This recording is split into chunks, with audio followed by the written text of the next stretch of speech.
welcome to the Black Out Test Podcast. I'm your host, Rod, joined as always by my co-host, Karen. And we are live on a Monday night, ready to do some podcasting. WNBA draft is on in the background. We got a lot of stuff happening in the world since the last time we really did like a news episode. We talked about pop culture and current events. Shout out to everybody that enjoyed Me Oak yesterday. Really enjoyed that conversation. Shout out to my premium people who got our movie review for Monkey Man in their feed last night.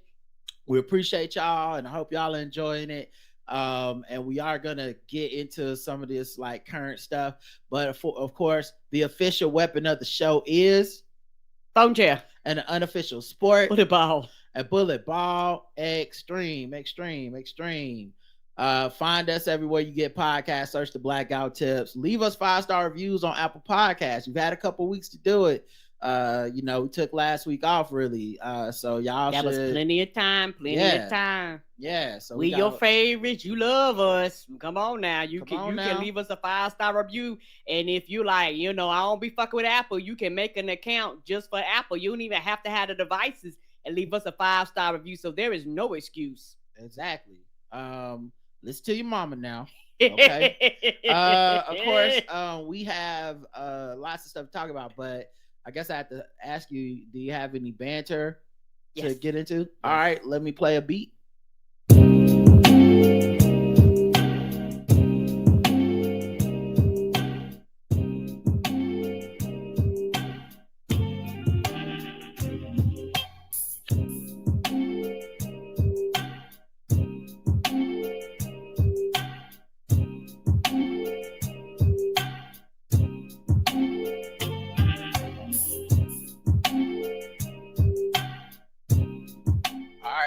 Some of that slick talk, player. I will. I have been talking about as I am getting older, you spend your money a little differently. And one thing about getting older, I realize I'm getting to the point where I want to spend my money on experiences now. Versus, there's nothing wrong with materialistic stuff, but experiences are something that is yours to keep and you remember it past the moment. When you're younger, and there's nothing wrong with this, but when you're younger, you have a tendency to spend money in things that will, I don't want to say pass away, but shit that don't matter to some extent.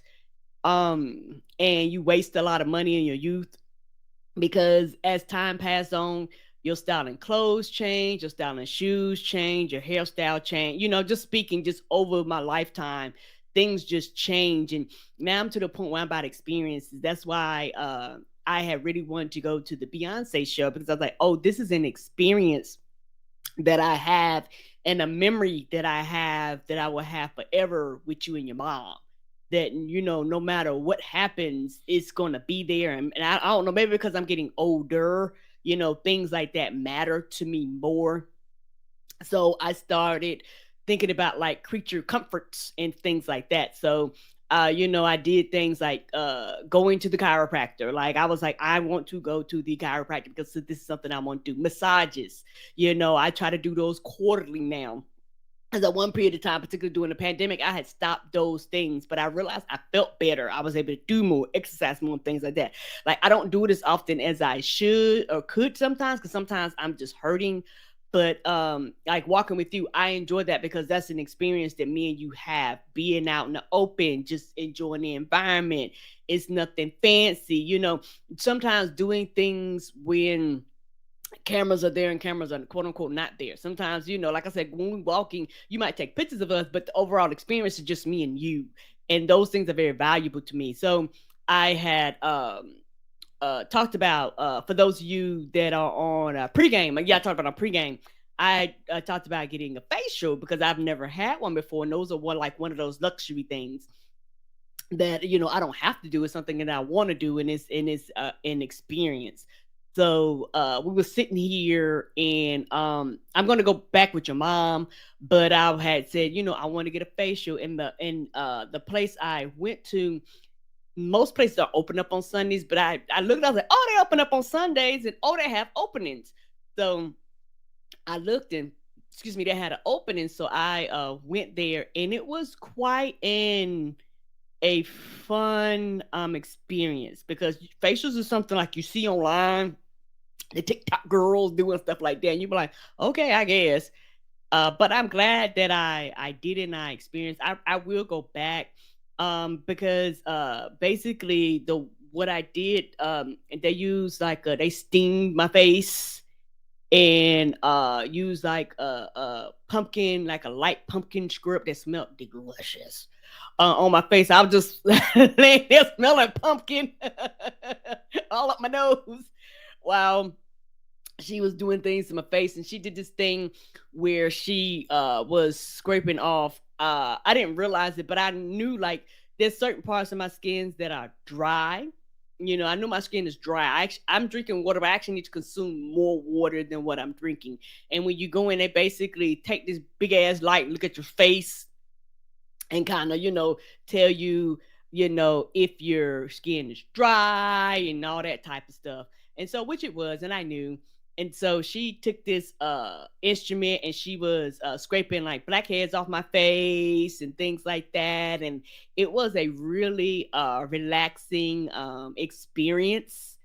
And I really enjoyed the experience a lot. Particularly, getting older, taking better care of yourself. And this is one of those self-care things like you was talking about. It's not much, but something from going to a manual toothbrush to a electric toothbrush. It's not a quote unquote big up charge, but it's something where you go, you know what? I can afford it. Why not do it? It's one of those type of things for me. So I was like, you know what? I'm gonna do it. And it's one of the things was that quarterly thing. Why do it once a quarter? Every few months. So how much does a facial cost? It depends. Well, how much did yours cost? Well, the place that I went to, when you go, it was especially for first time people. Mm-hmm. And so the facial itself was $35. Okay. So, but you don't have to purchase these things. They had like a little kit, so I bought the kit too, mm-hmm. and then I gave her a tip on top of that. Okay, that's not that expensive. I was just wondering because I think you're like, I'm talking about experiences and stuff, and you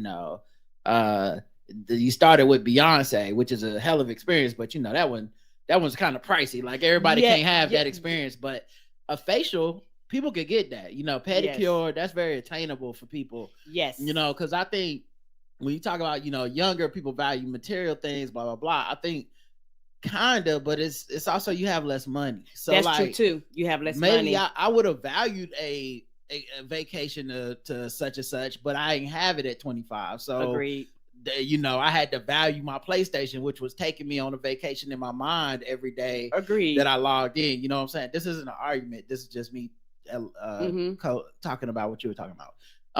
So I think that's where that's what a lot of the experiences are too. Is people like you get to a point where you can afford them, where you have like a little more expendable income or room. Before it's not like ain't we lucky we got them. It's like, oh, okay, I'm moving on up. Put like this, I will put an asterisk by what I said, and I do understand that part of it, because yes, before I did not have the disposable income, so that makes a big difference too. And an experience doesn't always have to be expensive. That's why I started. You said talking about walking. I know, right? I'm not arguing with you. Oh, okay. I feel like you're getting defensive, and I'm just co-signing what you said. No problem. And so I think for me, that's one of the things that I'm looking forward to, kind of those more experience. And also the older you get, and with the past month dealing with a lot of death, being appreciated, being more appreciative of people that are living and enjoying the time that I do have with them while they're here. It just makes you kind of refocus that energy and things like that. And so like those are the experiences, like I said, and those experiences are the ones that you kind of sometimes take for granted until and then you look up and they're gone. So I want to have more of those positive experiences. So I'm looking forward to going back and getting another facial. I something else I've looked into. I want to do one of them body scrubs where they kind of just scrub your body down type of stuff, type of thing. So I want to experience that. So I'm looking forward to just moving forward and just experiencing all these beautiful things in life. All right. I saw Good Times, so y'all don't have to. It was everything people feared that it was gonna be. I was, me, I was holding out hope that it wouldn't. I watched all 10 episodes, so there's no like, hey, well, you just didn't get far enough. I watched it all. I'm not demeaning the integrity of anyone involved. And I can see how they may have felt differently. I think that's what art is. It's subjective. But I really don't know how someone watching this wouldn't have kind of come to the same conclusions that people had with the trailer. I will say the first two episodes to me are the worst two episodes, and then it does improve as the season goes on. But I wouldn't necessarily say any episode felt good to me. There were just so many lowest common denominator jokes, and they couldn't really find the line between like, or maybe this the line they decided on is just one I don't find as funny. But a lot of the jokes were just like, isn't it funny how poor we are? Like talking roaches, rats that rob people in the hallway, and that's near the end. Lots of like sexual prostitution, gangster shit. As the joke, like it wasn't like the jokes weren't complicated and above that. They were just simply kind of like, that's how black people be. People keep saying it's a crack selling baby. That's not true. I do want to correct that. The baby sells drugs, and I think they made a conscientious choice. The baby basically sells drugs exclusively to white people, and it's always pills. So it's just white people coming to the hood to buy oxy and shit like that. I think they're trying to make some sort of statement. They never really like delve too hard into it, but if you pay attention, you just notice that the drugs the kid sells are always to white people buying pills. And I mean, but even still, like, I'm not sure like if your goal was to like zig where people thought you was zag, it's still drug dealing baby. So and then there's a bunch of like sexual innuendos with the baby liking titties because babies breastfeed, but it's always like a sexual innuendo, not a like. It's just I just didn't find it to be very good. And I think they at the end they kind of try to salvage it in the last two episodes with an arc about a character named A White Man or All White Man or something like that coming in to gentrify the projects, and like that's supposed to like I think be like a message moment, and how the mom character played by Yvette Nicole Brown kind of got played by her thinking she was improving the hood, but really you're helping white people kind of take over the hood and move black people out and stuff. And I think if the show had a lot more of that throughout the whole 10 episodes, I think it's easier to at least be more forgiving.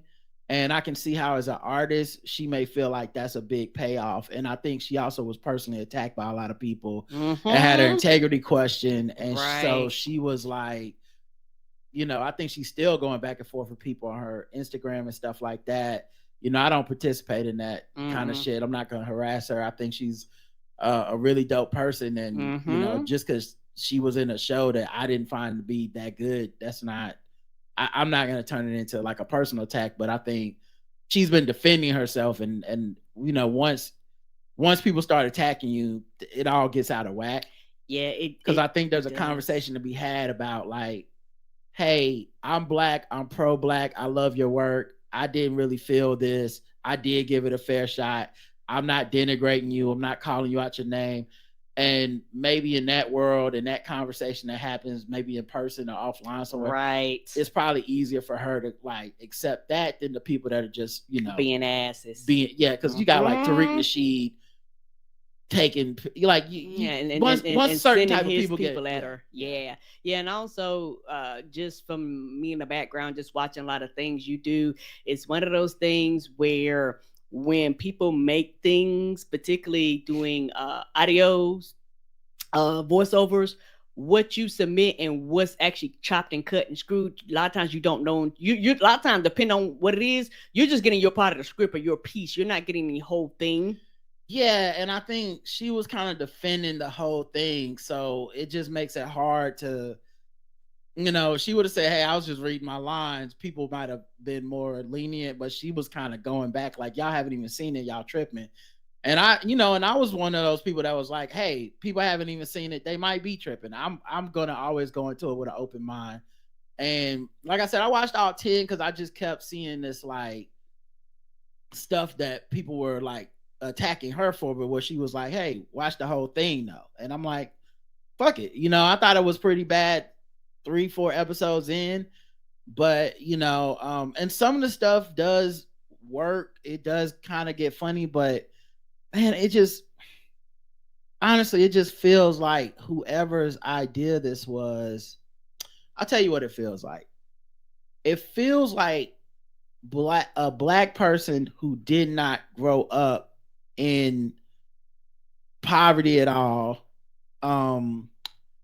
and sort of just thinks it's funny but has no experience with it. Or I'm not saying this is what happened, I'm just saying the tone of the show. Okay, like it feels like what certain black people think about poor black people, right? And so they hit a lot of stereotypes, and it's like they wanted to make sure they had every stereotype in there, but then there's no real recognition or agency from the characters about the stereotypes.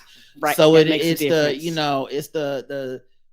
it's a lot of just like, okay, the son is gonna join a gang because that's what happens in the projects, and how it's like, oh, it's funny how he joined this gang, but it's still the overall thing is playing right into the hands of the people that are critiquing it, because they're like, so every episode is just another trope and the characters don't even really seem to be aware of the trope. There's no, and the way that they kind of justify the piece. So this is what I think someone came up with this concept and then retroactively tag Good Times as a brand to it so they can sell their show, right? Because the show has very little to do with the original Good Times. They reference a few times that the real James Evans, who I'm guessing they made up, but the real James Evans was a man in real life who sold his story to CBS, and whatever happened with the money, it didn't work, and his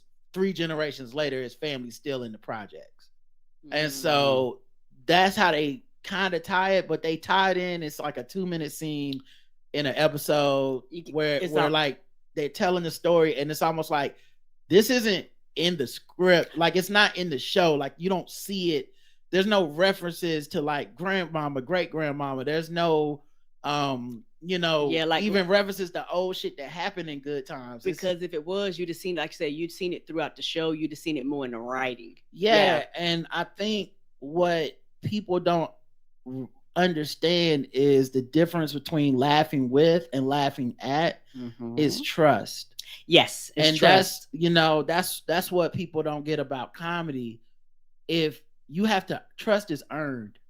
And it's earned through your empathy. It's earned through your honesty. It's earned through you coming at your own flaws, coming at your own things. Like I think a better version of this show is a meta show that is kind of about how the show premise is bullshit.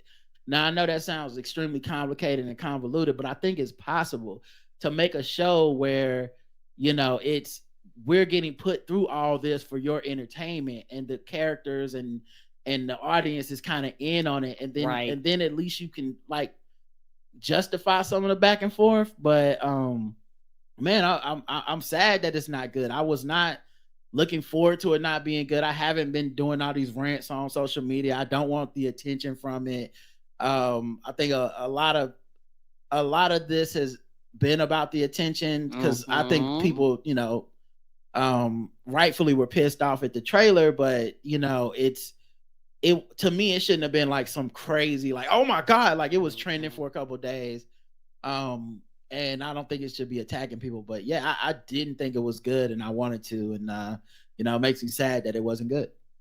So we are not lucky we got them, and there's just basically no real through line with the original show. More stuff or okay, all right, I got a couple more things. WNBA draft is on. Man, I love how far the WNBA has come, and especially with the draft. I don't know if the league, the NBA has, which I would imagine, coordinated this with the W, but the day between the play-in and the regular season ending where there's no games, being the WNBA's draft is perfect. Smart because there's nothing else to watch. And then everybody gonna be ready for tomorrow. The second thing is I love how the girlies got the styles together, and a lot of this has happened because of the college basketball world and the NIL deals. College is interesting, especially for women, because there's no real way to market women in the ways that really work while they're in college. At least there didn't used to be, right? But with social media, so you can become a brand influencer. Yes, you do. And with you go straight to your audience. And with NIL deals, these girls are shaping their own brands. And it's amazing because I would be very uncomfortable. We all would probably be very uncomfortable with a school trying to sell one of their girls sex appeal. But if Angel Reese wants to be in the Sports Illustrated swimsuit edition, that's a choice she made with her and her people outside of the school. Yes. Yeah, Kim Mulkey didn't come through and make her do that.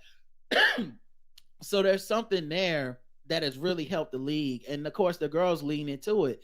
But they're also, as they lean into it, it's getting more polished. Like the fits tonight, I've just been like, look at y'all. Like it looks like it's an event. It's like almost like a gala. I remember when the WNBA like started and we were like making jokes because it was like, man, this woman can't walk in heels and she is like struck. You could tell she's never worn a heel in her life. Right. And these motherfuckers got her in a dress when she was probably more comfortable in a pantsuit. And she probably would have been, she probably may have looked better and presented better in the pantsuit. And not that there's no girls that would have, but just you could kind of feel like we just like throwing shit at the wall hoping it sticks, and we just gonna put these women in a machine and hope that it'll fit. And now you have your super girly girls that are like, hey, high heels, I'm showing you some thigh, face glammed up, blah blah. Yes. And then you have your like more like I'm wearing a pantsuit. But even with a flare, like I'm wearing a pantsuit, but I got the jacket is open. And you can see I ain't got a brown because I'm avant-garde, like they get like it's just so much better. And shout out to this is the thing I wanted to add. Shout out to Caitlin Clark and Angel Reese and Dawn Staley and all these women that are they're becoming such magnetic household names that people are tuning in to shit they wouldn't have watched before. Yeah, it would not be surprising if this WNBA is one of their highest ever. The draft? Yeah, the draft. That's what I meant. The draft is one of their highest I ever wouldn't in be surprised. A long time. Also, some of the season, if they can just carry this momentum into the season and get people to watch some WNBA basketball, I really think they'll be doing big. I mean, it's probably far off, but man, one day maybe we even get expansion back. We get the Sting back. Oh, I would love the Sting. Me and Roger used to go to those games. I really miss going to the WNBA games. So like, I feel like it's possible, and so this is the other part though that sucks. And like I said, I'm not even a hardcore WNBA fan like that. So this is not me trying to be like, I'm so much better than y'all. No. The part that sucks, and this is what the real WNBA fans that's been here the whole time are going to start to feel. Now that everyone else is here, it's about to get stupid. And I hate that for y'all because there's like a sadness to like the loneliness of being a fan of something that isn't catching on with the mainstream. Right. But there's also an annoyance when you get you finally crack through and you get the people that don't really pay attention that come in with the most ignorant hot takes. Yes. And mine right now is, look, I'm sorry, blacks, but it's y'all. It's y'all fault, okay? Mine right now are the black folks who are trying to keep the race war going because the race war is what they find the amusement in and the interest in. Yes. And they're saying some of the dumbest hot takes. I mean, first of all, if everyone's saying a thing, there's two type of things. If everyone's saying the same thing, it's either true or it's so stupid it's not a good take. And this is the latter. So Caitlin Clark went on Saturday Night Live. They had a segment. Michael Che's been talking shit about WNBA basketball and his jokes, making them butter jokes for years. And so Caitlin Clark goes on. She's about to go to WNBA. She's definitely going to be the number one pick, which is another reason I haven't even been entertaining these dumbass arguments about how much she's going to struggle in the WNBA. Won't all the college players be struggling then? Because they all do, even in the men. Like this idea that she will uniquely struggle and no one else will is dumb. So that's not true. And then the second part is, if they're all going to have to struggle once they step up to competition, what's the point of singling her out? We're not going to ever say that about Angel Reese, right? We're not going to say that about Cardosa. We're not going to, like, now we're just saying shit to like denigrate her. And it feels a little like, the reason I haven't really also engaged in this, it feels a little, I don't think it's specific to women. I think it's the same shit Shaq does to Wemby, where he's like, we already got bowl. It's like, what is this thing where you feel like it's a rite of passage to hate on the new thing? I'm hoping it's successful, because if Caitlin is successful, it will be better for the WNBA and all the stars that are already there and every future star. It will be better. If she's a flop, it will hurt that league more than if she comes there and is and balls out or just belongs. Right. I'm guessing she will at least belong. She gonna have a coach and a staff with that will be trying to replicate what she was able to do in college. So this idea that like she's just coming in the league by herself. If you're Indiana, if you have a Leah Boston who's gonna be her fucking teammate, anyway, sorry. My point being, the stupid is here now. Yeah. And so people were saying shit like, wow, she's such a loser, and they put her on SNL. Why didn't they put the winning team on SNL? And it's like, you know why? Because that's the best player in college basketball, and you fucking know it. That's stupid, and you know it's stupid. When Zion Williamson was coming out of college and he was on the cover of Sports Illustrated, we didn't say shit. And it's just it's a simple race point that people are trying to make, but it doesn't really apply here. The same way that you, racial enthusiasts, were all over Deion Sanders' dick last season. I don't think that team finished above 500. They did not. Did they even go to a bowl? I don't think they did. Was on the cover of everything. Well, y'all made everything personal. Any coach that said anything about him, it became the race war. Even with him saying racially insensitive shit about his own team and other players, you sat up there and you tried to turn him into MLK of football, and it's fucking exhausting to watch people try use a sledgehammer of race when a chisel would be appropriate, because I'm never denying race plays a role in anything.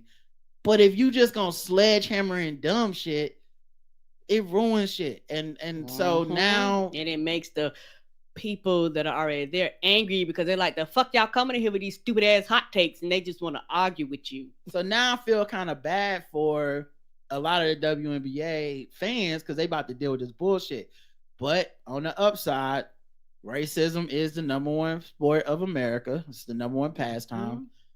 If you can get some racism, it will help your league. So that's another reason that I think it would be dope if Caitlin Clark is good, is because it's when things are best in America, it's a racial element involved. It's not good for the country or whatever, but it's what the fuck people will watch something about. People watch boxing to this day based on the different races of fighters than they will just because I appreciate the sport.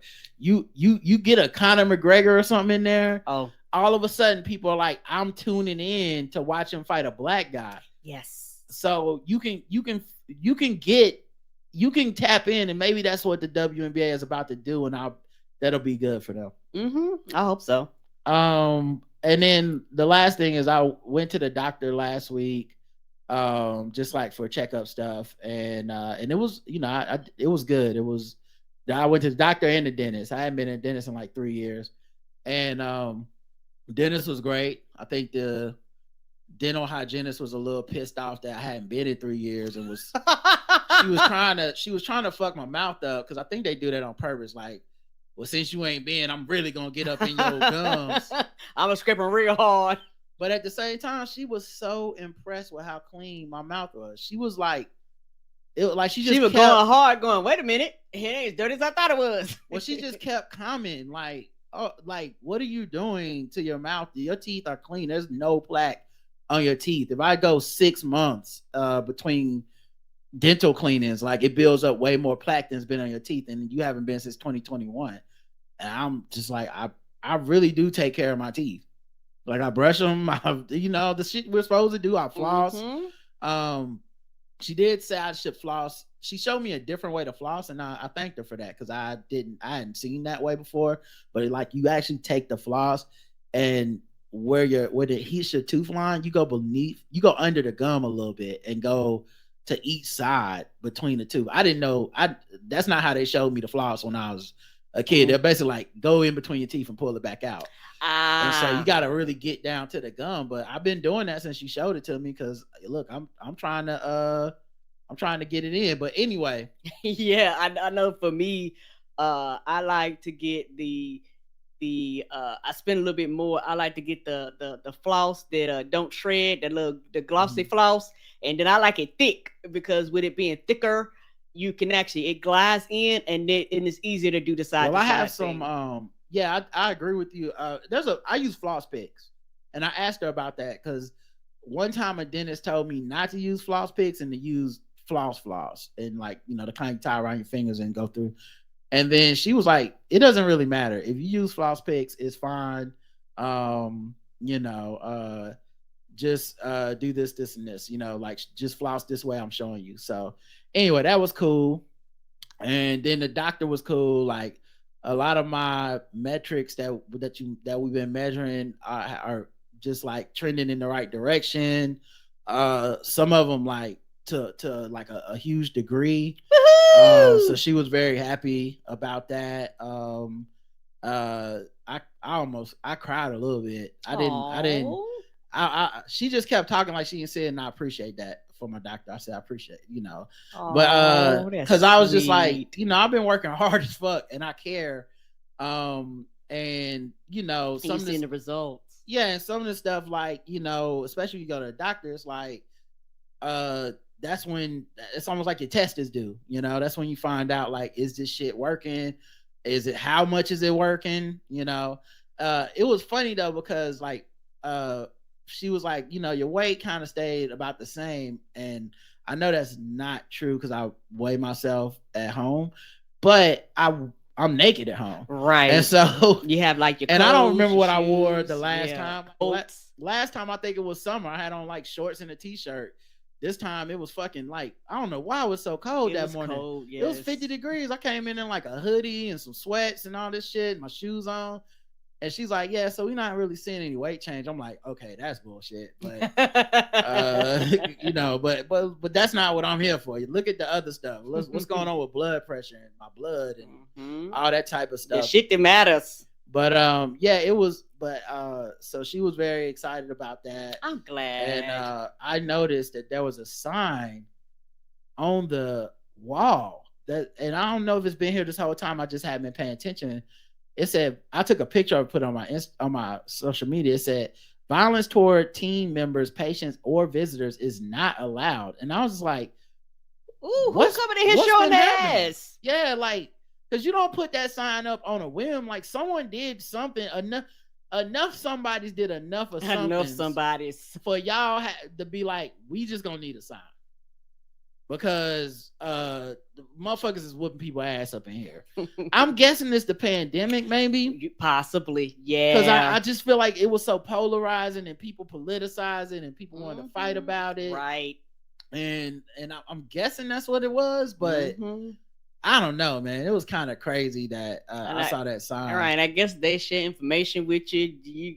People just get angry, want to book up at everybody. Right. You're like, word, now you're under arrest. I also got my tetanus shot, which was interesting because, you know, the nurse was like, oh, I see you due for your tetanus shot. Do you want to get it? And I've never said no to any stuff like that. I don't know who the people are that do say no, but if you ask me, do I want to get my free thing that's going to help protect me? Yes. And so I said, yeah. And then I stopped, paused for a second. I said, wait, do people say no? And she was like, some of them. I was like, yeah. I said, damn, that's crazy because I'd rather have the side effects of the shot than the side effects of tetanus. Yeah, like I said, I don't know everything. I don't think I heard it's lockjaw. I don't want my jaw locked. So I'm good. And they give you like a 2-page printout of like the side effects, like what will happen if you get tetanus. And then part of it is also like, here's the side effects of the vaccine. So, you know, like, you know, what to be aware of once you get the shot. How you get tetanus? Just stepping on a rusty nail? Yeah, that's one way. Anytime like some metal goes in you or some shit, you can get it, I guess. But yeah, it was just kind of, I was like, who the fuck is saying no? You're already at the doctor. What are you gonna make another appointment? You gonna come back? If you say no, you basically are saying you don't want to get it. Yeah, which is crazy because this is a tetanus shot. It's not new. Everybody gets a tetanus shot. We know what happens, but yeah. So that was interesting. All right, let's get in. I know you talked about it. Did you get to go over your numbers with your exercise person nutritionist yet? Oh, so my nutritionist I don't meet for another week or so. Okay, and then I saw my trainer at the gym today when I went to work out. It wasn't our session. She just happened to be in there working out when I was you working saying out. That they was actually about the numbers. Yeah, she was like, just text me and call me when you get the numbers or whatever. I was just like, I'll just tell you in person when I see her or whatever. Because you know it was good, but it also was just like, you know, we obviously gonna talk about it between doing the fucking sled and squats or whatever. And so you know, when I saw her at the gym today, I told her she was super excited. Good. So she always gets like, she's very positive. So I appreciate her for that. And then I got back to pushing that sled and doing all that stuff. In there. It's interesting now because I'm doing some workouts on some machines because I had to do legs because something happened with my arm.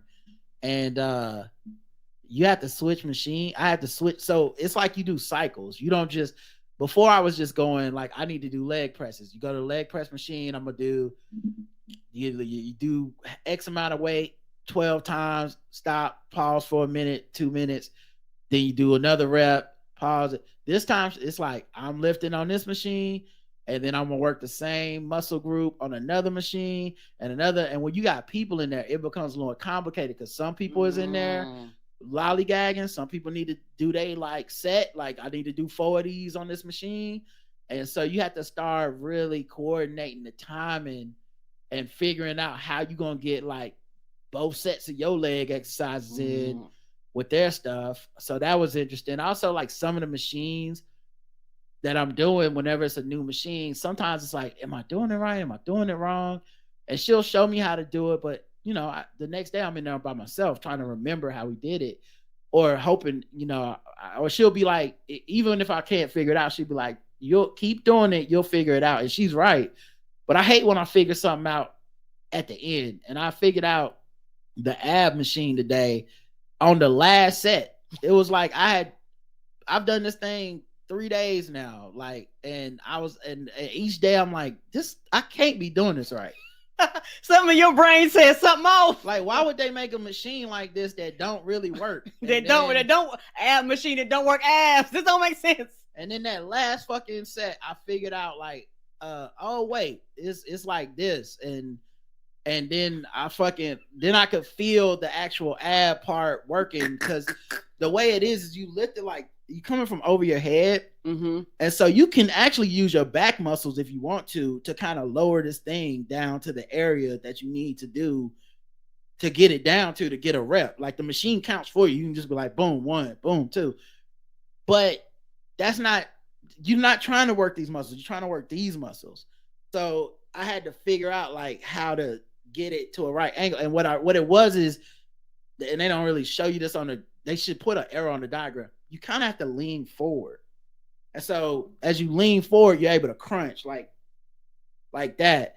But before I was just kind of pulling the machine down around my body, like, okay, that's what the sign looks like. Right. And that's why I said the stupid ass signs don't make no sense on the machine, sorry. Yeah, but I mean, I wasn't doing nothing crazy. I'm not going to be on like Instagram because I was standing on the ab machine, swinging around and shit. But yeah, I ended up figuring out, but now I'll know next time, but I don't know when the next time I'll be doing that specific ab work. Right. But yeah, that's how things are going. All right, let's get into some news.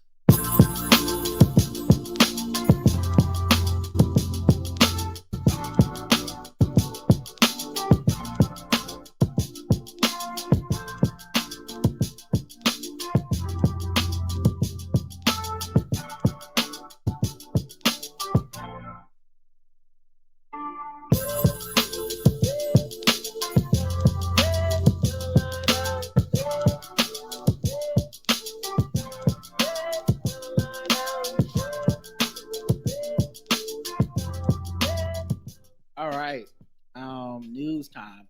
I think the number one story since we got off is probably OJ died. Yeah, yes. And for those of you on the pregame, Roger broke the news to me. Roger, like the hell you been doing all day, Karen? I was like that old lady. Earl died. Did nobody tell me Earl died? I didn't know shit. All I know is they was joking on OJ, but y'all niggas always joking on OJ. I didn't know.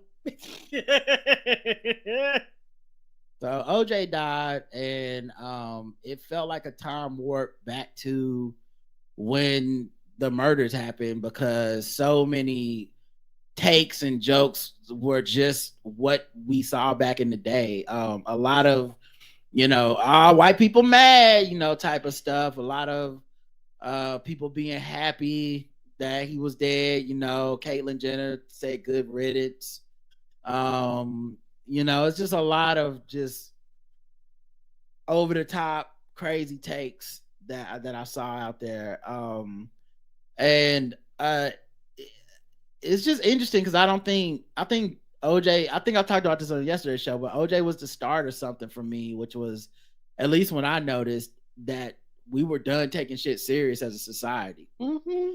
Like, just like it could go either way as a society from that point on. Like, a tragedy happens and I don't know if motherfuckers gonna be hurt, if they gonna have jokes. I know black people have gallows humor and black humor and stuff like that. I'm not saying, but that hadn't really been a thing that mainstream has had. Like, that's a thing, an insular thing we had in our community. That's the first time I really seen white people and mainstream white people that get paid to be serious thinking shit was funny or entertainment or just about getting some clicks off of it. And this is before social media. Mm-hmm. This is before viral, this, that, and the other. It was just like, it was reality TV before reality TV in a way. It was one of the first court cases that had ever been televised. Like, like they may have, but not to this extent.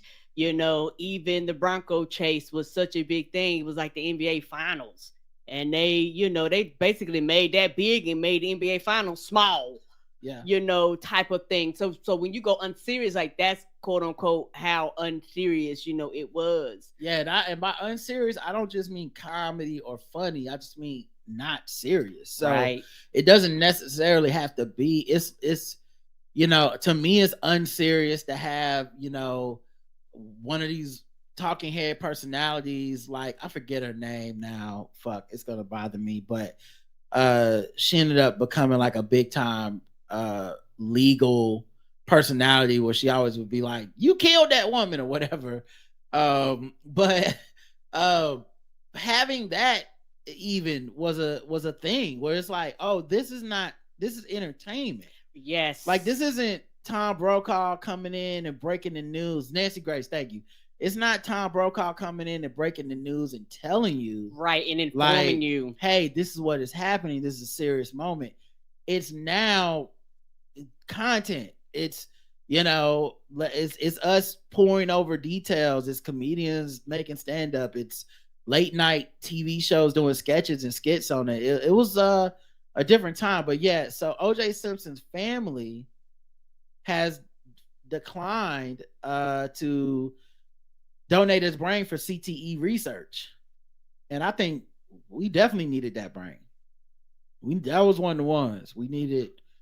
If you could make a top 5 list of brains we needed to see at the end of their life, OJ is up. He was up there, I think. Yeah, you know, he's definitely top 5. And it's one of those things where, you know, he was such a public figure that I could see the family going, we good.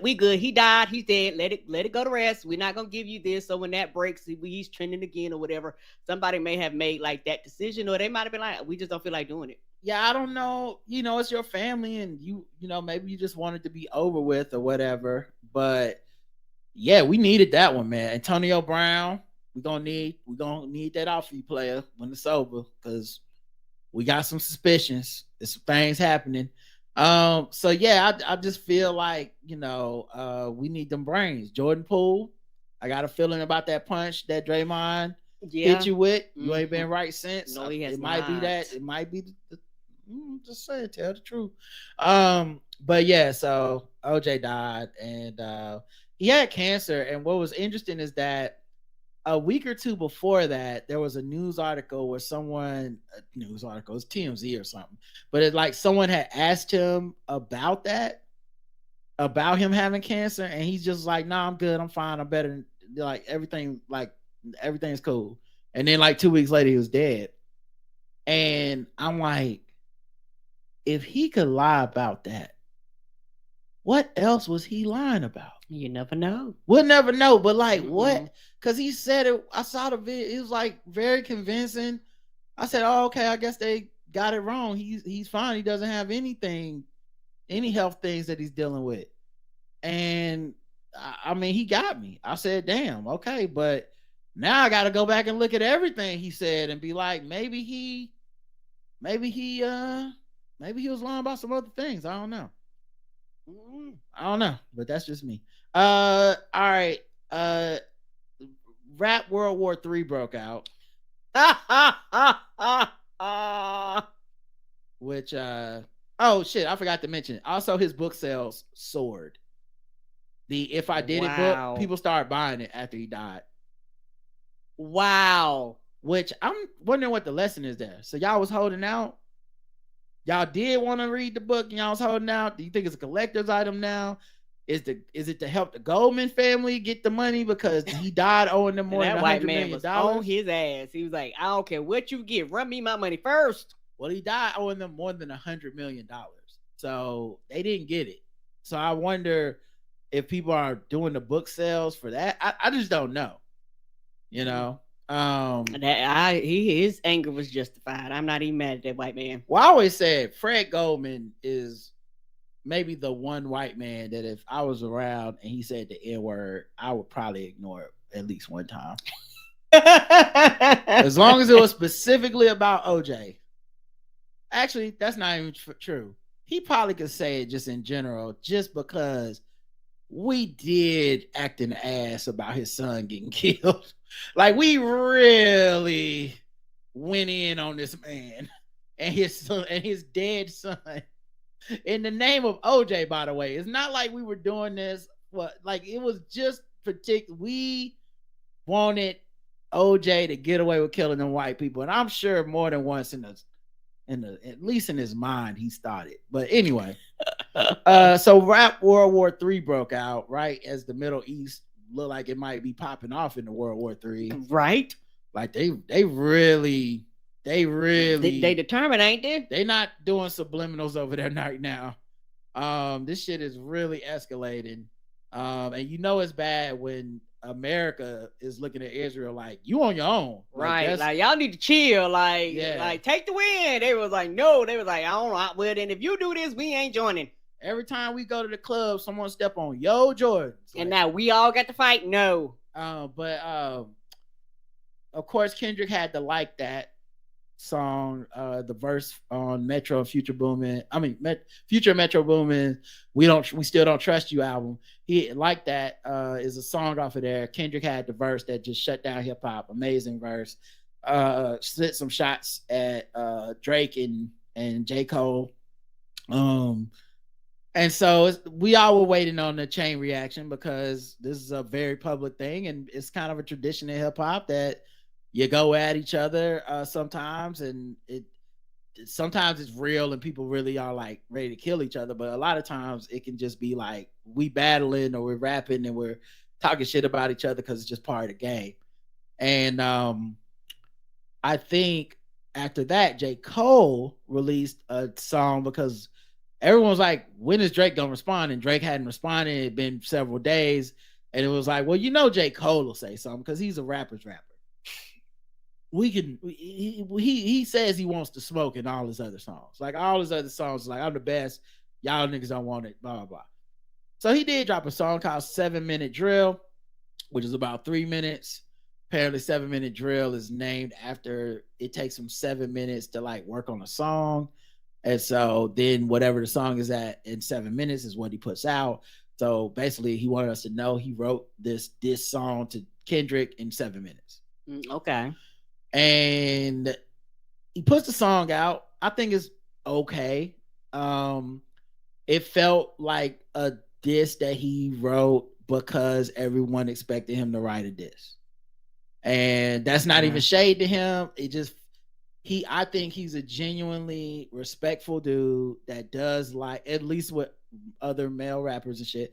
And he actually, even with female rappers, to be fair, he likes to have and give respect and love to people. He wants his image to be one of, I'm a dope MC, but I'm also not out here being belligerent and disrespectful. Even if you go back, because people try to point out like, well, when No Name dissed him, he put a verse out. If you go listen to that verse, it's very like, hey, you got me fucked up. That's not how I am. I do help people out. I'm just not trying to do it for Twitter. You kind of out here clout chasing with this Twitter shit. You're gonna learn as you get older that it's some bullshit. And so even in that quote unquote battle, it wasn't, no, he wasn't calling her like a little bitch or no disrespectful, like fuck you. Like it was very whatever. All right. So J. Cole puts a diss song out. By Sunday, he retracts it. He's at his I forget what his event is. He does every I want to say Cold World, but that's probably not it. But he does an event every year in North Carolina, and he was on stage. That Dream Fest thing. Dream Fest, that's it. Yeah, it was at Carowinds, wasn't it? I don't know. Okay, I think it was.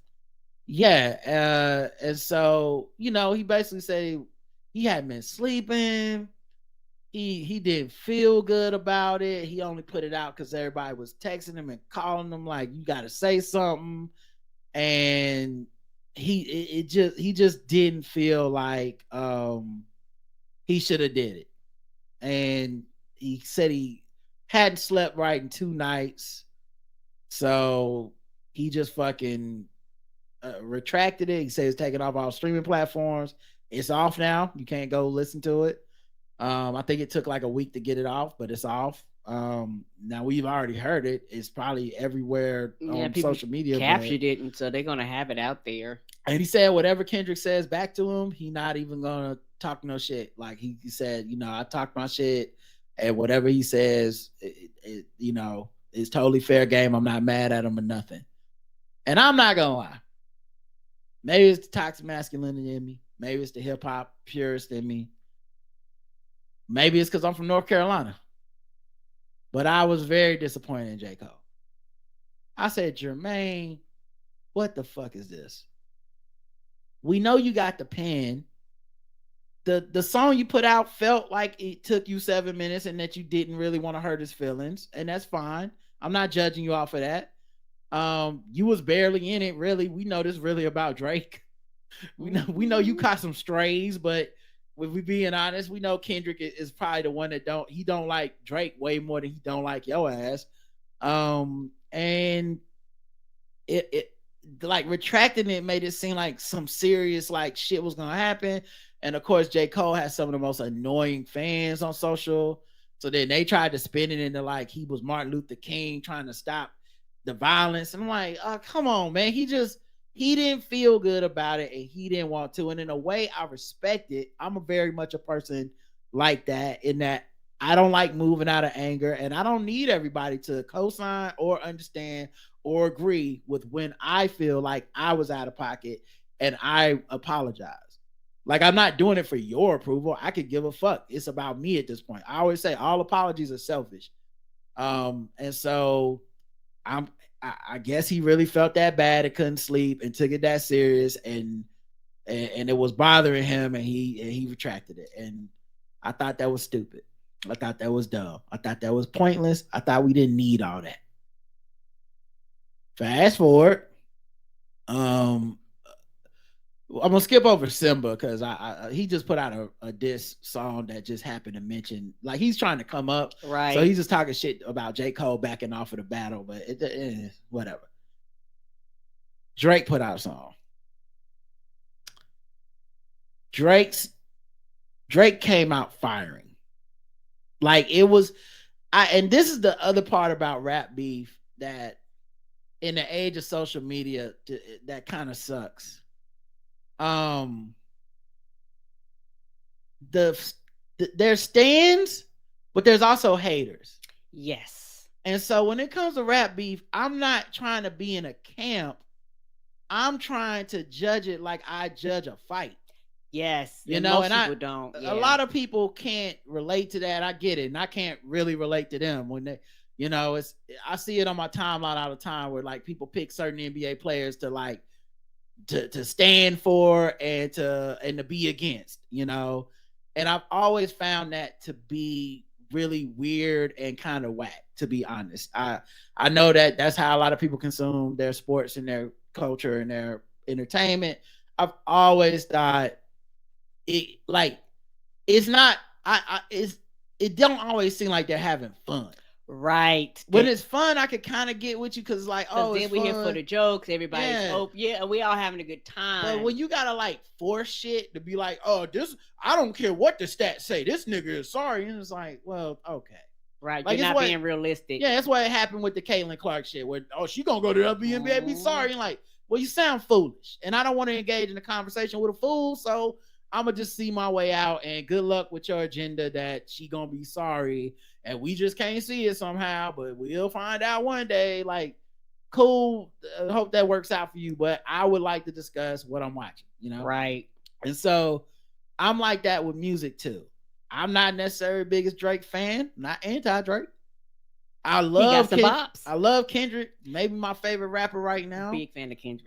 Definitely one of my favorite rappers right now. Mm-hmm. But it's a battle. He could say some shit and lose. It just is what it is. Not like it's gonna make his music not good to me. It's just gonna be like, oh, I remember you went at Drake and lost. That's it. And so Drake drops his track, and first it was an unmastered version. Everybody thought, is it AI? Is it even real?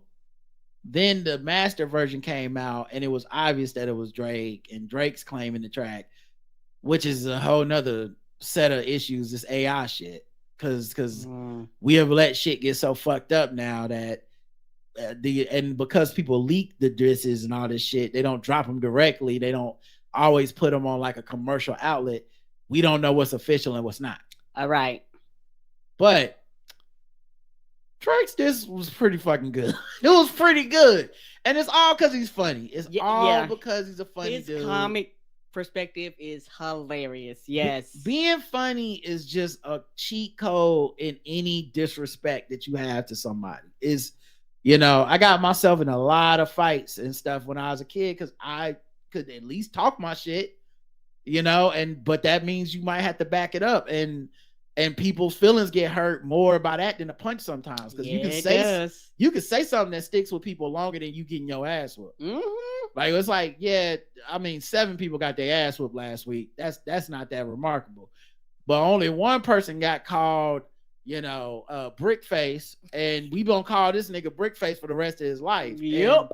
And it just sticks with you. So, but yeah, he didn't just diss Kendrick, which he had some good stuff for Kendrick, but he talked shit about like Rick Ross, the dude from the Memphis, John Morant got astray. It's crazy. The Weeknd. What the Weeknd got to do with it? He just enjoyed his weekend. The fuck is this? Right. It was actually pretty fucking amazing. Did he just write a list of people and like, hey, this is everybody on the list, I'm just gonna have I'm gonna shoot everybody? I guess he decided to just be like, anybody that I don't fuck with, I'm just putting them all in here together, and fuck it. Like, y'all want to do this? I'm in the ring by myself. But some of these people were minding their own business. Like, they ain't said nothing. They wasn't even in the original beef. The fuck? Well, here's the thing though. Drake has a lot of beefs with people, and I forget the rapper who said it, but they were like, Drake talks shit about dudes all the time in his raps, but the way he phrases it, only the dude will know who he's talking about. And a lot of it stems from Drake likes to fuck the Instagram models, and all these niggas fuck the same women. So like, there's shit where they can do, but he's a petty person, and so like say Rick Ross, because people are like, how Rick Ross get in it? Because Drake puts his track out 3 hours later, after we all heard the track at the same time, after it's confirmed. 3 hours, not no 3 days like it took Drake to do, or Cole or whatever. 3 hours later, Rick Ross got a track out, and it wasn't the bars in the track, it was the fucking monologue at the end that just, you're like, oh my god. I was listening, I was like, oh god, ouch. Yeah, it was hurt my feelings. I was like, the fuck, oh my god. Yes. And so here, so in the Drake song, he said, in Push Ups is what it's called, he says that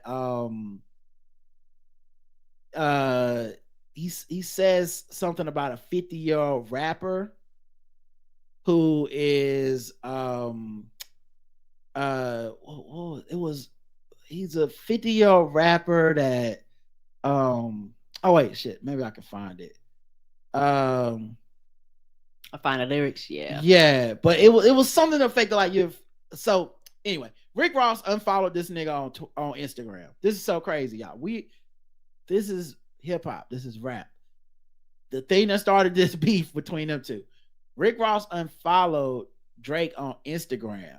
It's Drake serious. Then invited, I believe, either his ex-girlfriend or his baby mama or somebody, his ex something, to like hang out with him or go to a concert, which is clearly some bullshit.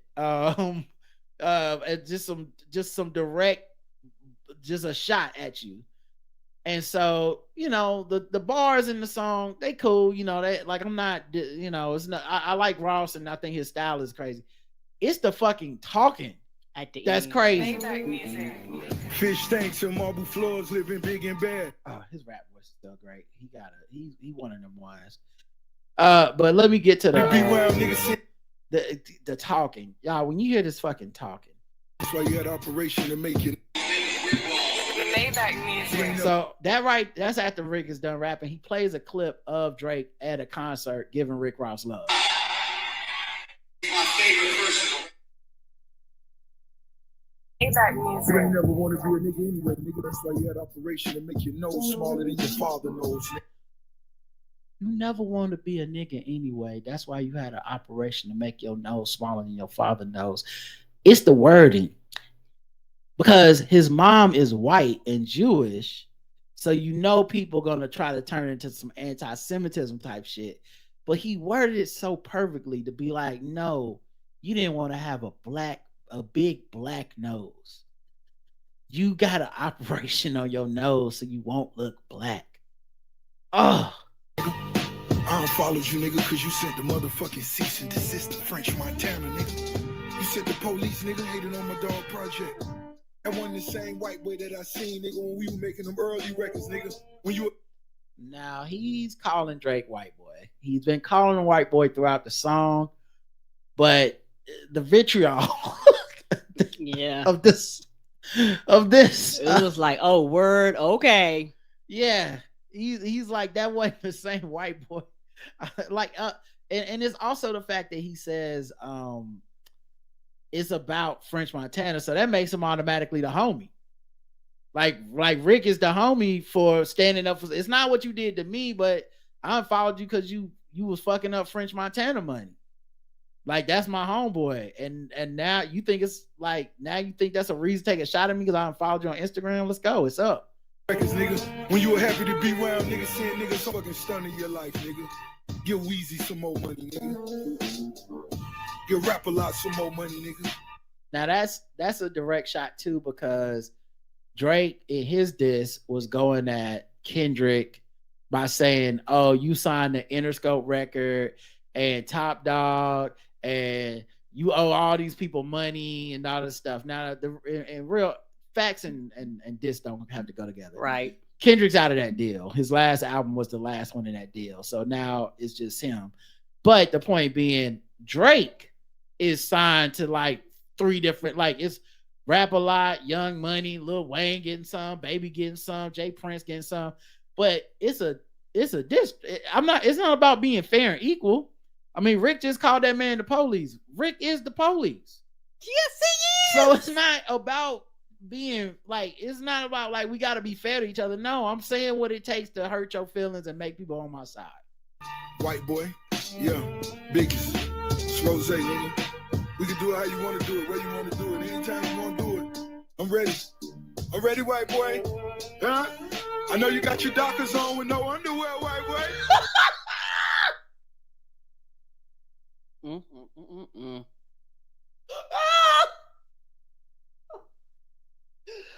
know you got your Dockers on with no underwear. Oh, them both being the funniest niggas in rap is just too good. Like, I can't imagine where it's gonna go, because both of those dudes are so funny. They're hilarious. Oh my god! Like, oh, did he come on with that off the dome? I know you got your Dockers on with no underwear, white boy. It's so ridiculous. Just for no reason. Anytime you want to do it, I'm ready. I'm ready, white boy. Huh? I know you got your Dockers on with no underwear, white boy. Yeah, you had that surgery, that 6-pack on. That's why you wearing that funny shit at your show. You can't hide it, white boy. Oh no! Drake been wearing them racing suits or whatever them shits is. Oh man. And this is a dude that is fat, being like, yeah. Like, you ain't got no 6-pack. You fat bitch. Like, okay. It's a rap band. It's gonna be toxic. I like my beefs toxic. I don't like this nice stuff. If you're gonna talk bad about them, talk bad about them. Go all out or don't say nothing at all. But oh my god, the talking was worse than the rap.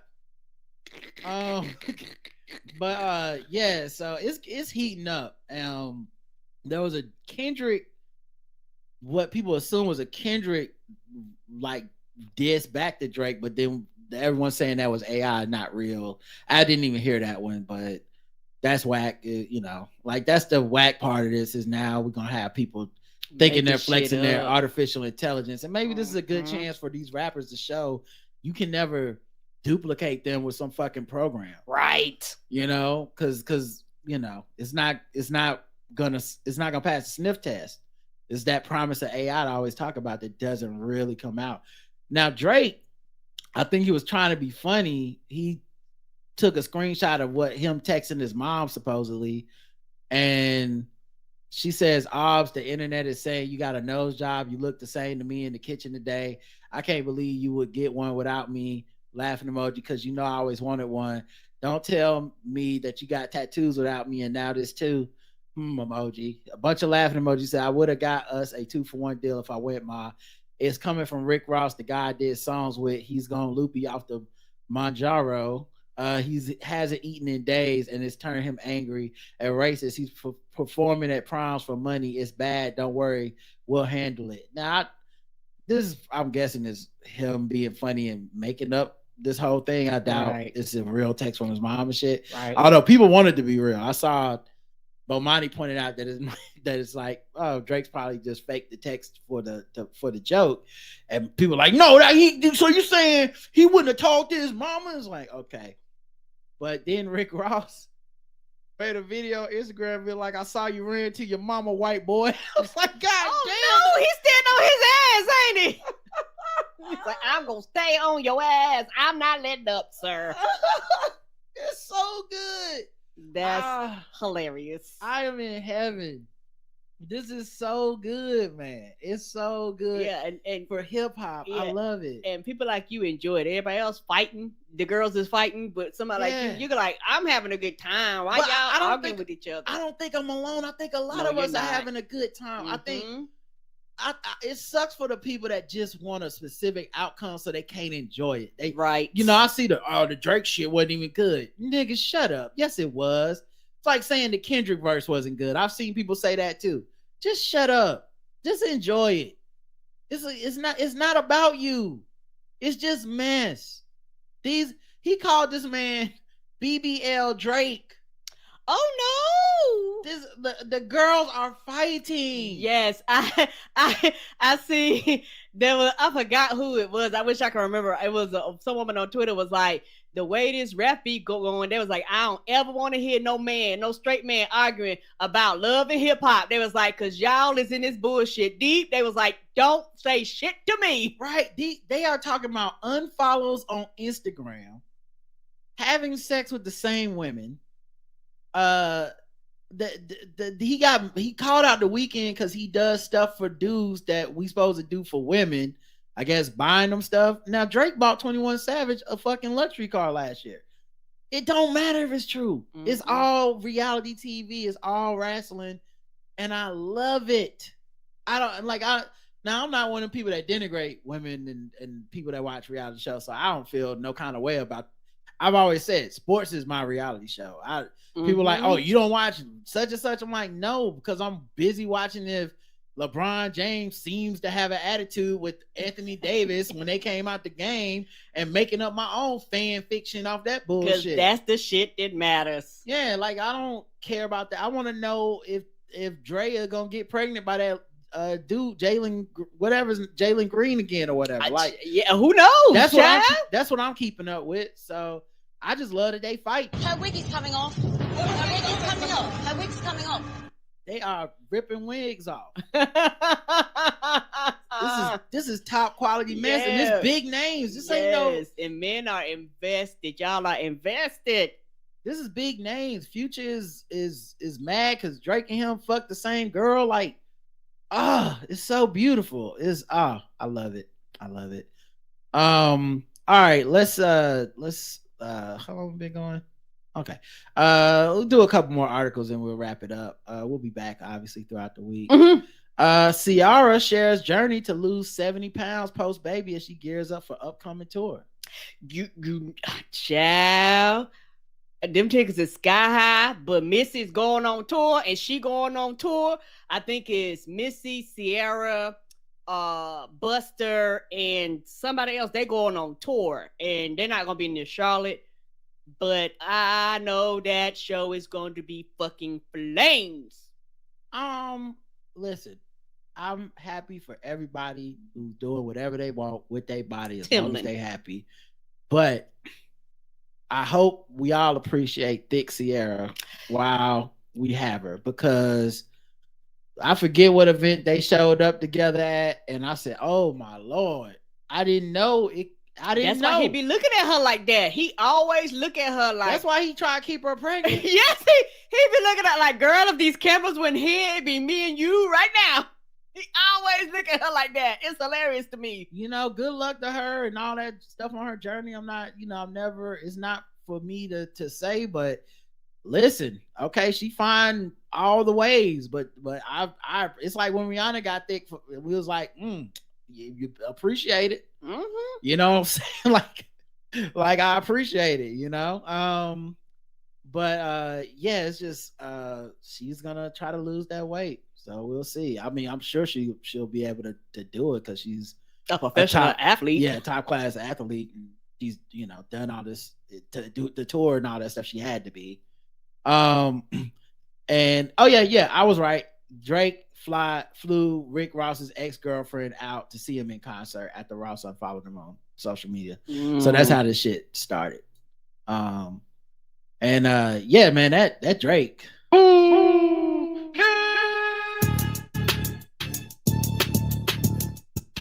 Like the beat was real simple, but it was also just his flow on it. He just never really took a break. Hey, I could never be nobody #1 fan. Your first #1, I had to put it in your hand. You pussies can't get booked outside America for nan. I'm out in Tokyo because I'm big in Japan. I'm the hit maker y'all depend on. Backstage in my city, it was friend zone. You won't never take no chain off of us. How the fuck you big stepping with a size 7 man's on? Not a size 7. I'm assuming that's because a small Kendrick foot. small, he little. Okay. And he said he the big stepper, Mr. Morale and the big stepper. Ah. And he like, how you big stepping with a size 7 men's on? But this is what I said when people was like, I don't even know how you gonna go with Kendrick. And I said, you gotta go primal. Remember, it's a rap beef. It can't be like I want y'all to like agree with me. And also like these motherfuckers that I know on Twitter, they not about that life. So like they're not gonna like any of it. Like they're gonna pretend that they want it, but there's no rap that they could approve of that I think could win a battle. Right. And it's because they have all whack. Well, they have all the isms and the lines and the shit you can't cross. And that's not, it's like going to a roast of a comedian. The point is we're making the jokes you're not supposed to normally be able to make. It's right. If you came to this intended to not be offended, then you fucked up. Yeah, this is the offense the show. Yes, it is.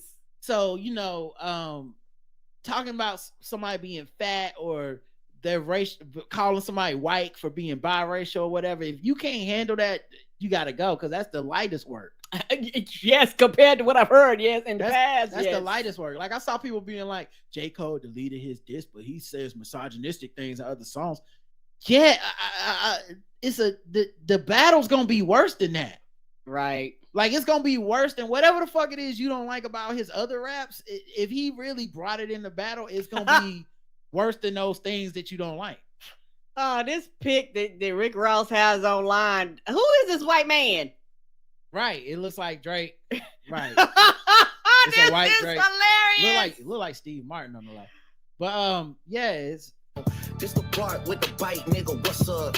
I know my picture on the wall when y'all cook up. Extortion, baby, whole career, you been shook up. This top told you drop and give me 50 like some push-ups. Cool, your last one, brick. Because that's from that Kendrick's the song where it's like, put you niggas up on me like, you really not on shit. They make excuses for you because they hate to see me lit. Pull your contract because we gotta see the split. The way you doing splits, bitch, your pants might rip. You better do that. He's talking about splitting the money between all the people that basically own a portion of Kendrick. Now, once again, Kendrick's out of that contract, it seems, so it wouldn't be sure. But I would not put that in my diss song, and I would just be like, well, that's what you ain't made a new album that's not under that contract, so you've been splitting your money. Motherfucking show inside the bitty. Maroon 5 need a verse, you better make it witty. Then we need a verse for the Swifties. Top say drop, you better drop and give them 50. So once again, being like, you're not your own boss. Your boss tells you what to do. And so you got songs with Maroon 5 and Taylor Swift to get those features, to get that money, because you're not that type of artist, but your top dog, the people that run you, are like, get your ass out there and get my money. Go do a Taylor Swift song. You wouldn't have done that on your own, but you got to, because you got to sell out to make money. It's, you know, because Drake is obviously more popular and more pop, but it's not like Kendrick's some no name or something. Right. Like he not also, but it's the point of like, you got to go where you got to go to to be able to talk shit about people. So yeah, I thought Drake's diss was pretty fucking thorough. And then when he just started going in on all the other niggas, I was like, God damn. You get it straight. You get it straight. Sweet pipe down. You ain't in no big three. SZA got you wiped down. Travis got you wiped down. Savage got you wiped down. Like your label, boy, you in a scope right now. And you gon' fit. He ain't been in the scope in a minute, but the wordplay is dope. Like your label, you're in the scope right now. It's I love it. The aftermath of what I write down. I'm at the top of the mountain, so you tight now. Just to have this talk with your ass, I had to hike down. Big difference between Mike then and Mike now. What the fuck is this, a 20v1? And Kendrick keeps comparing himself to Prince, comparing Drake to Michael Jackson, being like Prince lived longer than Michael Jackson. Of course, there's that other bar that Kendrick had where it's like, bitch my hair down, Prince lived through me. So he's always comparing himself to Prince. And Drake has top Michael Jackson sales record. Now it's with streaming, but still he's done it. Mm-hmm. And so he's being compared in that song for like that. Once again, Kendrick compared him to Mike and then said he was Prince. So he basically said it's a big difference between Mike then and Mike now, being like Mike was on fucking top, and I'm that Mike, not the Mike where you thinking old, about to die or died. You know, the albums that people don't fuck with. No, nigga, I'm the Mike that's running shit, and I'm still here. It's a good comeback, and it's still like not personal. Really, it's harder than what Kendrick said, because I think Kendrick wanted this response, so he can then come back with something else. But anyway, I won't play the whole thing. I know I could play the whole thing for y'all, but yeah, I love it. I absolutely love it. Social media also reacted to an anonymous ATL number leaking Lil Yachty's reference track for Drake's Jumbotron shit popping amid feud. So basically, it's Drake doesn't write his raps. Everyone something he's been accused of many times is something that people know, and a lot of people in hip hop have always used it as a notch against him. Like, hey, I don't respect his records. I don't respect anything he's doing because he don't write his own shit. And when did we start letting that slide? And people have not moved off that ever. And at the same time, I mean, obviously not enough people care because he's number one on the charts. Anyway, putting out the Lil Yachty reference is basically saying Lil Yachty wrote this song. This is a reference track. So what would happen is, like, say you are, so you're a famous rapper. I'm not as famous. You need to have a song. I write the song in your voice, or I write a song that's popping for me, what I think would be dope. They send you my song basically, and I send you the track. You pay for it. I don't get any credit. Like, I don't get a writer's credit. I don't get a we did this together. You basically just copy what I did. And you're like, oh, and then you make it your own and put it out, and you get all the credit. Okay. So that's a reference track, basically, to be like, okay, but you got paid for your work, but right. But I'll never get credit, and it's kind of a hush hush thing, especially in rap when you're supposed to do shit for yourself.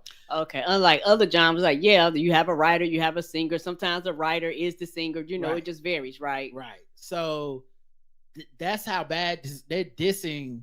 They're leaking the evidence that he didn't write this song. So I don't, it's just crazy. It's crazy. This has been so good. Anyway, I love this. I love hip hop. I love being live right now. All right. Is there anything? Oh, I just want to play this because I was right, and we need to talk about it. No, I never lose a chance to be right. Best Buy lays off Geek Squad field agents in effort to scale back. They are shifting to AI. Didn't I tell y'all when I went to get my car worked on? I said, man, this shit seemed like they trying to just get rid of it. We had a fan that wrote up in here, was right around my birthday, the week of my birthday, saying that they had got laid off. Yeah. Rob is right. Yep, Rob is right. Rob is right. Rob is right. Yep, Rob is right. Yeah, Rob is right. What was that again? Oh yeah, Rob was right. Rod was right. They're restructuring and trying to stabilize the company after months of declining sales.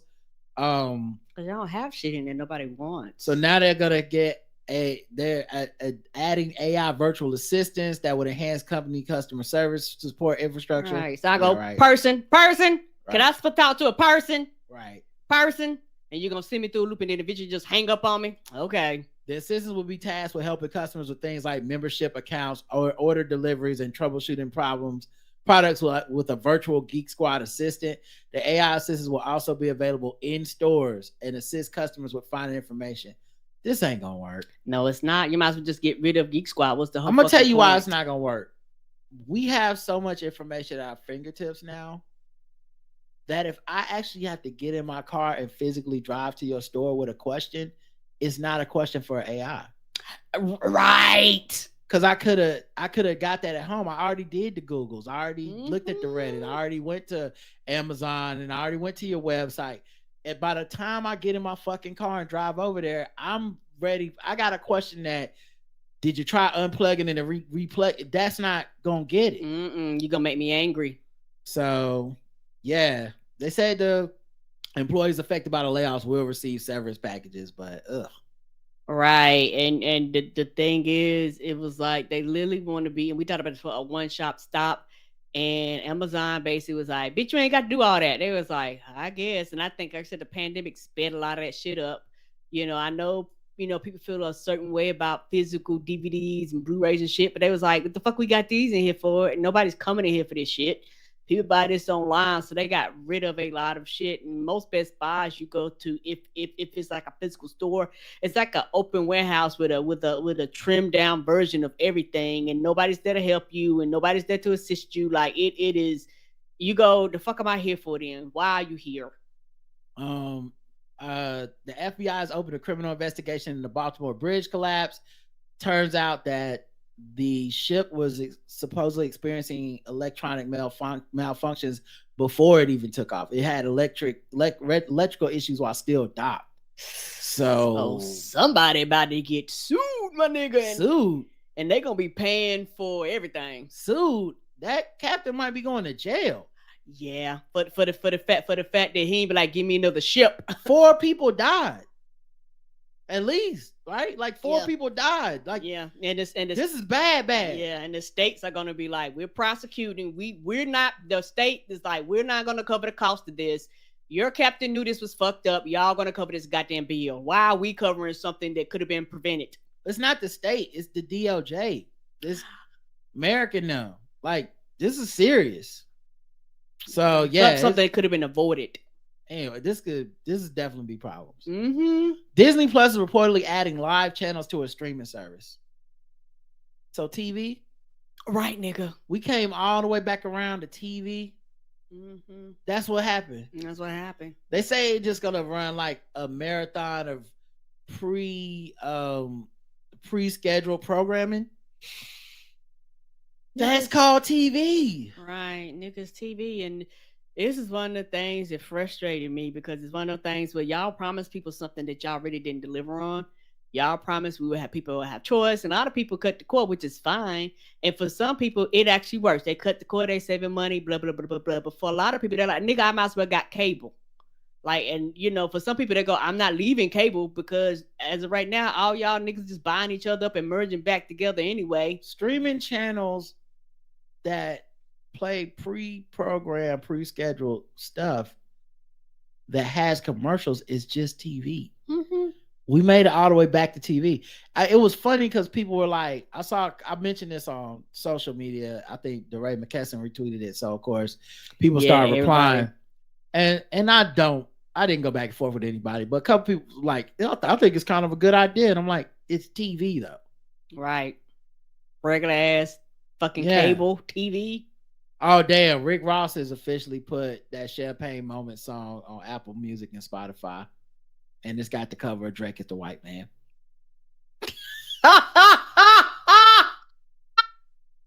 Y'all cannot tell me that this is bad. Hilarious. How are you not enjoying this? And that if it's the same pic, it's fucking hilarious. Yeah, it's the Steve Martin looking pic. Oh, that shit is hilarious. White boy, and it has hashtag BBL Drizzy on the bottom.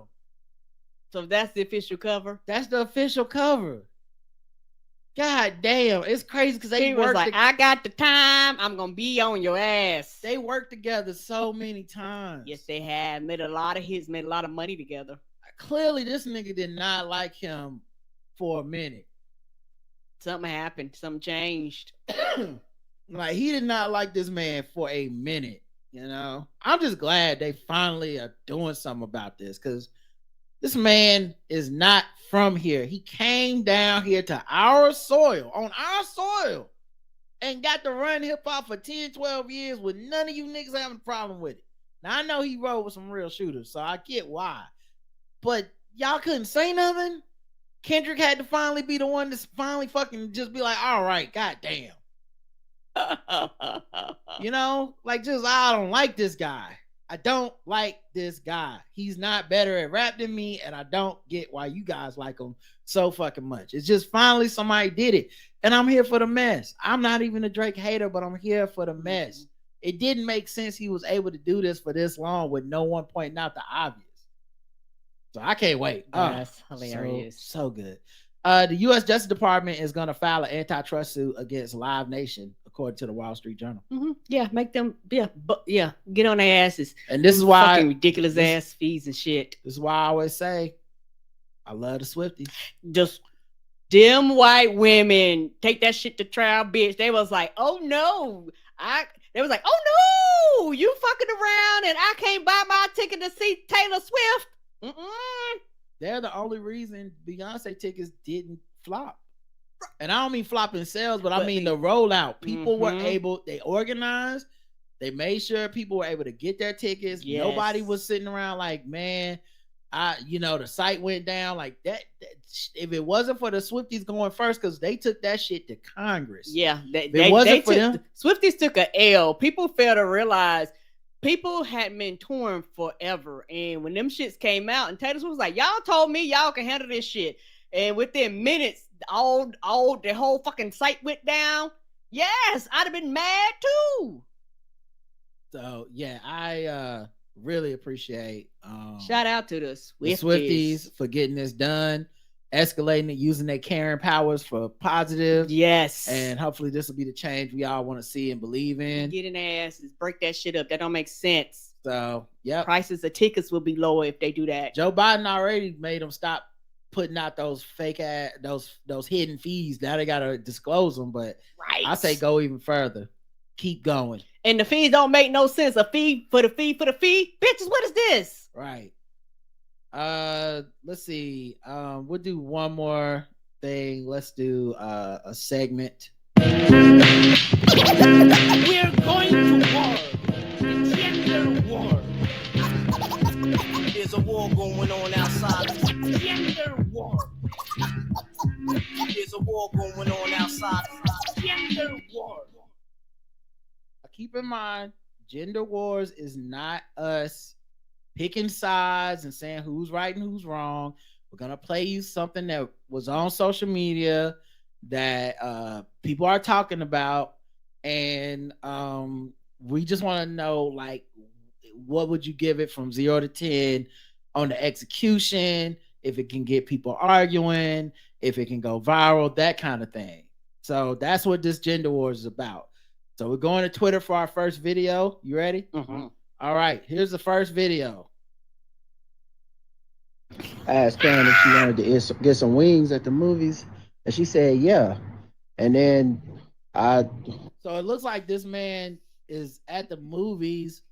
I guess he's with his wife, and he's holding the camera himself. So it's not like they got like production value. It's not a third camera person or whatever. But okay, so it seems like he's saying that he asked his wife, did she want some chicken wings? And she did say yes, she did. I asked Karen if she wanted to get some wings at the movies, and she said yeah. And then she came over and saw the wings. I'm gonna show y'all the wings. And now she talking about no, she don't want no wings.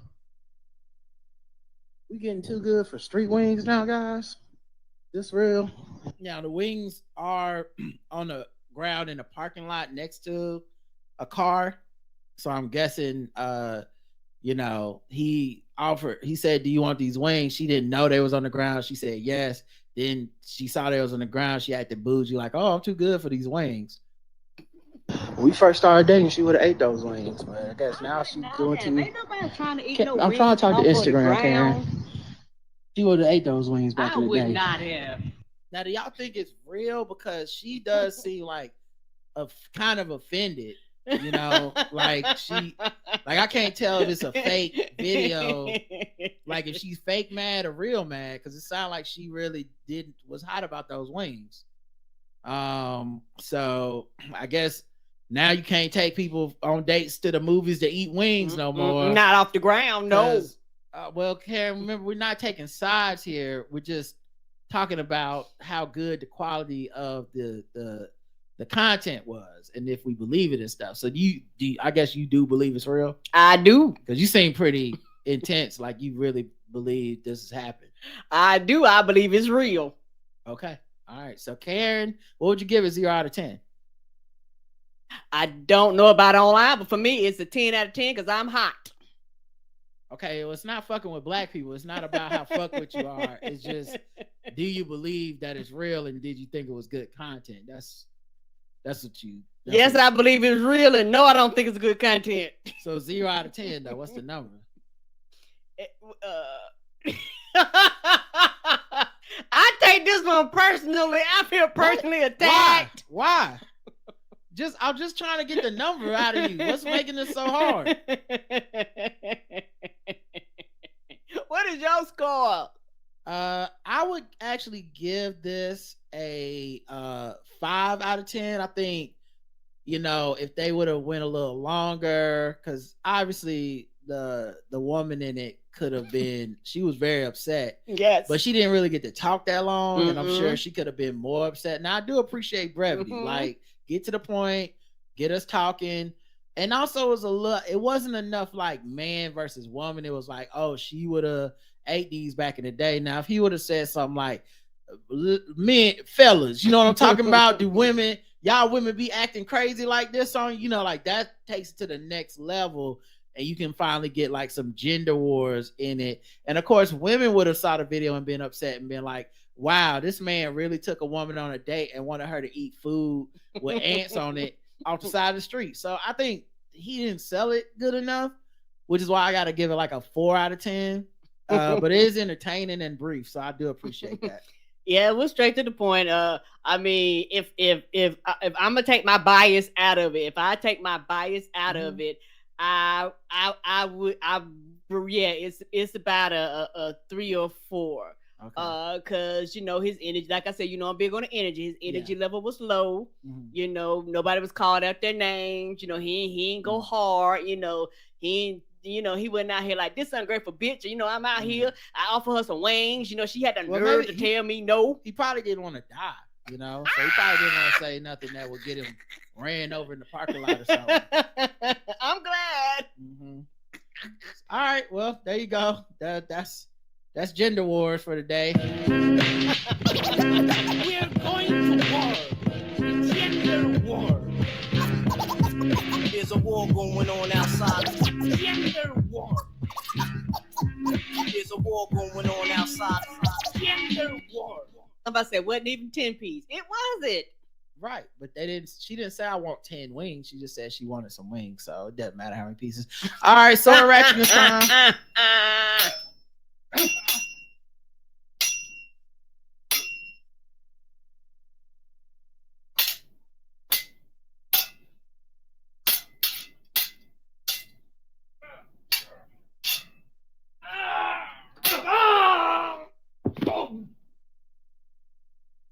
A Florida man conducts ritual with sword while holding woman captive. Well, damn. Yeah, not a ritual. A woman was assaulted and held captive in an apartment for 2 days. 2 whole days. That's so long to be especially with a motherfucker with a sword, but you don't know what they're gonna do. 42-year-old John Peter Stevens became angry at the victim after she received text messages on Thursday According to investigators, Stevens took the victim's phone and threw it on the ground before repeatedly hitting her with his fist. So this sounds like domestic violence. No. He was paranoid, thought she was cheating or something. She was forced into a bedroom. Authorities said she tried to leave the bedroom while Stevens was conducting a ritual with a sword in the living room. However, police say he charged at the woman while holding the sword tipped toward her. She fell backwards onto the floor. While Stevens was pointing the tip of the sword at her, he said, "I'll cut you in half or cut off your head if you don't get back in the room and get away from me." The victim was able to crawl back to the bedroom. Police say she tried to leave the room over the course of the night, but he hit her on different parts of her body each time she tried to escape. Victims told police she was too scared to try to leave the apartment after what happened on Thursday night. He was always there, never left her alone. On Saturday, the woman was able to contact a friend who eventually told police where she was. She was able to leave the apartment, and Stevens was arrested. Stevens denied any physical altercation after being read his rights, but told investigators that the two never went anywhere and no one else had been in the apartment over the course of the past 2 days. Well, yeah, whose version of events am I believing? Right. These sword people be crazy. Battery, false imprisonment, aggravated assault, felon in possession of firearm, and VOP aggravated stalking is what he was, charged with. And yes, he was white. Okay. I know y'all were wondering, but now you know. He was a white boy.